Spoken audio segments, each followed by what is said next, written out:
Indian cricket താരങ്ങളിൽ ഏറ്റവും സൗമ്യനായ വ്യക്തി ആരാണെന്ന് ചോദിച്ചാൽ അത് നമ്മുടെ സഞ്ജു സാംസൺ തന്നെയായിരിക്കും. ഇന്നേ വരെ ആർക്കെങ്കിലും എതിരായോ അല്ലെങ്കിൽ രൂക്ഷമായോ ഒരു വാക്ക് പോലും സംസാരിക്കാത്തൊരു വ്യക്തിയാണ് സഞ്ജു. കാര്യമായ ഒരു വിഷയത്തിലും സഞ്ജു സാംസൺ പ്രതികരിക്കാറുമില്ല. എന്നാൽ ഇപ്പോൾ തനിക്കെതിരായ വിമർശനങ്ങളോട് പ്രതികരിക്കുകയാണ് സഞ്ജു സാംസൺ. ഇന്ത്യൻ ടീമിൽ പലപ്പോഴും ബെഞ്ചിലിരിക്കേണ്ടി വരുന്നതിന്റെയും ബാറ്റിംഗിൽ സ്ഥിരത ഇല്ലെന്നുള്ള വിമർശനങ്ങളോടുമായിരുന്നു സഞ്ജു സാംസന്റെ മറുപടി. സ്വന്തം ഇഷ്ടപ്രകാരം താൻ ഇനി ക്രിക്കറ്റ് കളിക്കുമെന്നും ആരുടെയും ഉപദേശത്തിന്റെ ആവശ്യമില്ലെന്നും കൂടെ പറയുകയാണ് സഞ്ജു. 2020 ലോകകപ്പിന് മുൻപ് തന്നെ മറ്റുള്ളവരുടെ അഭിപ്രായങ്ങളെക്കുറിച്ച് ആകുലപ്പെടുന്നത് നിർത്താൻ താൻ തീരുമാനിച്ചതായും സഞ്ജു വെളിപ്പെടുത്തി. ടീമിൽ ഇടം കിട്ടാൻ ഇവിടെ ഒരു മത്സരം തന്നെ നടക്കുന്നുണ്ട്. എന്നാൽ ആ മത്സര പാച്ചിലുകളുടെ ഭാഗമാകാൻ എനിക്ക് ഒട്ടും താല്പര്യമില്ല. സ്വന്തം ഉൾവിളികളെ തുടർന്നും വിശ്വസിക്കും. എനിക്ക് കളി ആസ്വദിക്കണം എന്ന് മാത്രമാണ് ആഗ്രഹം. ദൈവാനുഗ്രഹത്താൽ ഒരുപാട് കാര്യങ്ങൾ കൈവരിക്കാൻ കഴിയും. ഇപ്പോൾ എനിക്ക് 31 വയസ്സ് കഴിഞ്ഞു. കുറച്ച് വർഷങ്ങൾ കൂടി ഇനിയും എന്റെ മുന്നിലുണ്ട്. എന്റെ സ്വന്തം ഇഷ്ടപ്രകാരമാകും ഞാൻ കളിക്കുക. എങ്ങനെ ബാറ്റ് ചെയ്യണമെന്നോ എന്ത് ചെയ്യണമെന്നോ ആരും പറയേണ്ട കാര്യമില്ല. ഞാൻ കളിക്കുകയും കളി ആസ്വദിക്കുകയും ചെയ്യും. ഞാനൊരു നല്ല സഹതാരമായിരിക്കും. എന്നെ ആവശ്യമുള്ളപ്പോഴെല്ലാം ടീമിനെ പിന്തുണയ്ക്കും. അതെല്ലാം ഞാൻ ചെയ്യുന്നത് എന്റെ രീതിയിലായിരിക്കും. 2028 നടക്കാൻ പോകുന്ന ഒളിമ്പിക്സിനെ നിങ്ങൾ എങ്ങനെയാണ് നോക്കി കാണുന്നത്? കളിക്കാൻ വലിയ ആകാംക്ഷയുണ്ടോ എന്ന് സഞ്ജുവിനോട്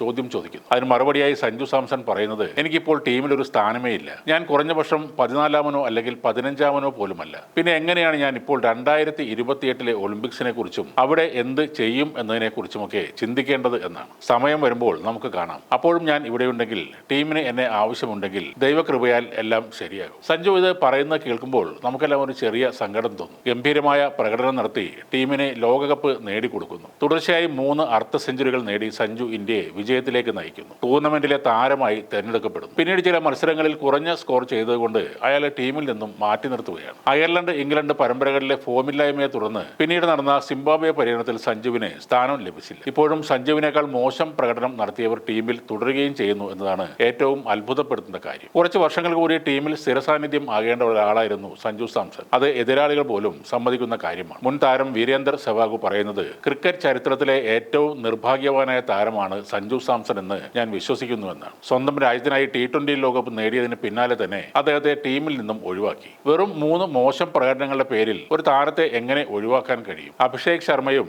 ഇഷാൻ കിഷനും തുടർച്ചയായി പരാജയപ്പെടുന്നുണ്ടെങ്കിലും അവർക്ക് ടീമിൽ സ്ഥിരമായി അവസരങ്ങൾ ലഭിക്കുന്നുണ്ട്. എന്നാൽ യാതൊരു വ്യക്തമായ കാരണവുമില്ലാതെ സഞ്ജുവിനെ പുറത്താക്കുകയാണ് പലപ്പോഴും. അദ്ദേഹത്തിന്റെ പ്രതിഭയും കഴിവും ഇങ്ങനെ പൂർണ്ണമായി പ്രയോജനപ്പെടുത്താതെ പോകുന്നത് ക്രിക്കറ്റിന് തന്നെ വലിയ നഷ്ടമാണ് എന്നാണ് വീരേന്ദർ സെവാഗ് പറയുന്നത്. ഇന്ത്യൻ ക്രിക്കറ്റിൽ ഫാൻ ബേസ് നോക്കിയാൽ മുന്നിൽ നിൽക്കുന്ന ഒരു താരമാണ് സഞ്ജു. പലപ്പോഴും സഞ്ജുവിന്റെ പേര് മൈതാനത്ത് അനൗൺസ് ചെയ്യുമ്പോൾ കേൾക്കുന്ന ഹർഷാരവങ്ങൾ ചില മുതിർന്ന താരങ്ങളെയെങ്കിലും അസ്വസ്ഥരാക്കി. സൗത്ത് ഇന്ത്യൻ വിരോധമോ മലയാളി വിരോധമോ എന്നറിയില്ല, സഞ്ജുവിന്റെ കാര്യത്തിൽ അധികാരികൾക്ക് ഒരു പ്രത്യേക മനോഭാവമാണ്. പലപ്പോഴായി പലരും പറഞ്ഞു കേട്ടുള്ള ആ ഒരു കാര്യം സത്യം തന്നെയാണ്. സഞ്ജു സാംസൺ ആയിരിക്കുക എന്നത് അത്ര എളുപ്പമുള്ള കാര്യമല്ല.